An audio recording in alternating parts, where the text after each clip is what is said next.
Okay, guys, come to the stage. Like I said, a very good friend of mine. Do as much time as you want because he's a beautiful man and he runs a open mic every week on Tuesdays at Fairview, off Fairview. Everybody give it up for Bob Morrissey.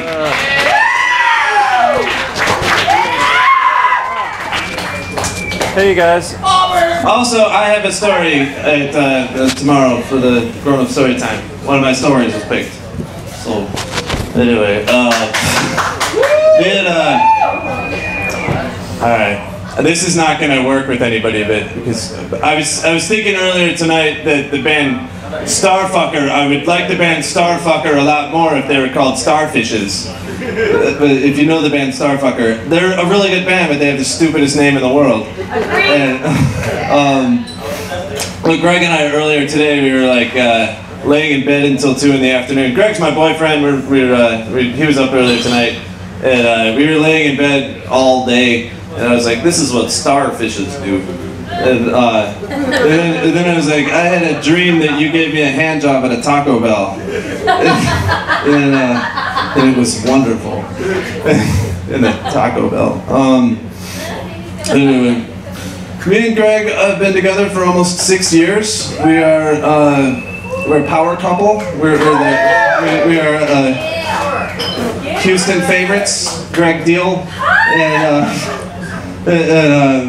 we have a lot of adventures. We go on adventures together. Sometimes I have trouble telling the difference between like my dream life and reality, but I don't know. That's not a good segue. But I was thinking like we were in this. I'll talk about this. This is so. I don't know. Well, if anybody knows who Alan Turing is, do you know who Alan Turing is? Yes. He was the cryptanalyst, codebreaker, British man in the 1940s who developed a system of, developed the first computers were called Turing machines. He saved more lives than any single individual in World War II in the Allied war effort.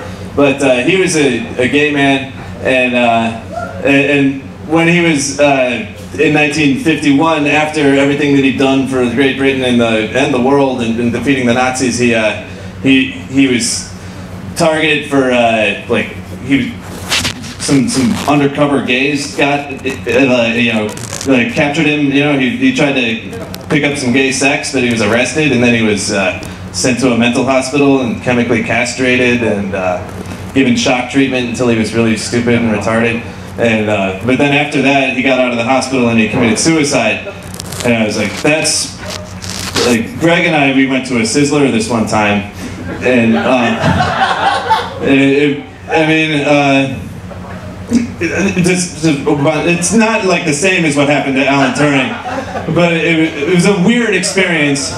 We went out and we went on a trip last summer. It was really fun. We went on this trip and we were stopping in the middle on our way to the Grand Canyon. We were driving along. We're like, oh, it'd be fun to go to like a really schlocky, shitty, fucking horrible restaurant like Sizzler, and just go there in the middle of Arizona, in like gun country, and just be as faggoty as possible in front of everyone, and just totally flame it up for those guys. And we like had our like shirts up to here when we walked in. We were totally like had them tied this way, and we were fancy pantsing our way through the aisles, and we got like the $30 buffet, and we didn't eat anything. We just kept ordering. We were going up and getting lots of food, and we had the whole table covered in food. And we were at the salad bar, and we filled the salad plates in these pyramids of salad, and then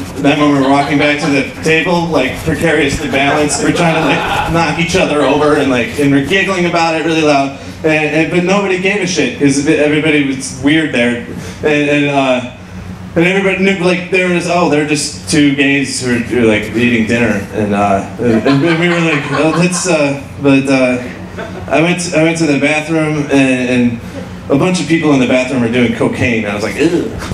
Because I don't know, it creeps me out when people do cocaine in front of me in public. But then I got out of there after peeing, and they offered me some. I was like, no thanks. And then I get back to the table, and there was this guy there who I'd noticed him earlier. He was this guy who was walking around, and he had like these really tight shorts on that were just like totally like sausage casings around his fat legs, and he had like a huge belly, and he had his like socks they contained his wallet and his keys and his cigarettes and his lighter and his cell phone, and he was waddling along, and I was like, oh, that guy's goofy.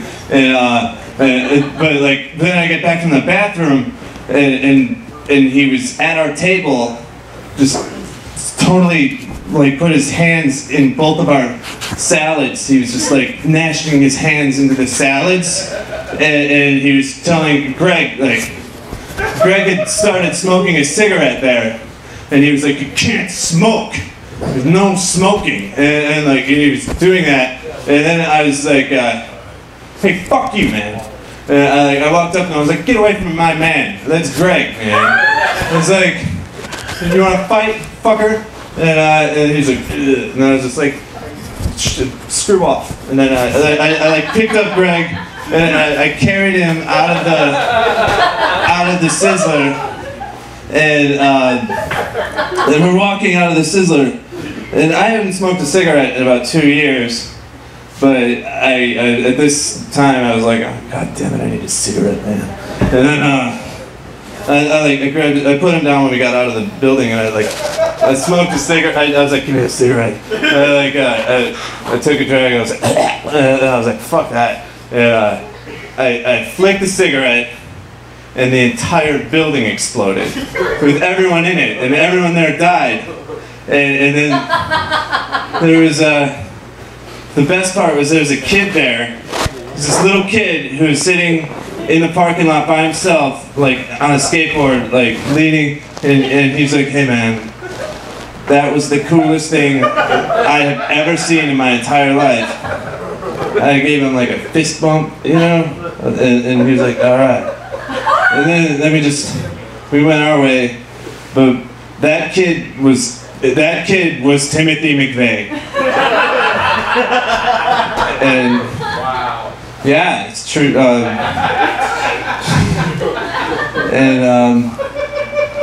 What else did we do? I don't know.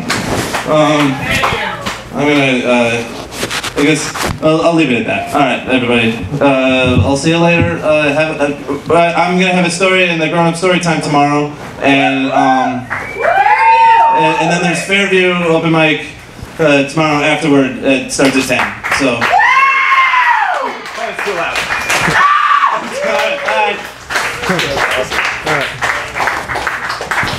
Did he just admit to a hate crime? Oh my god. Yeah, he killed people, y'all.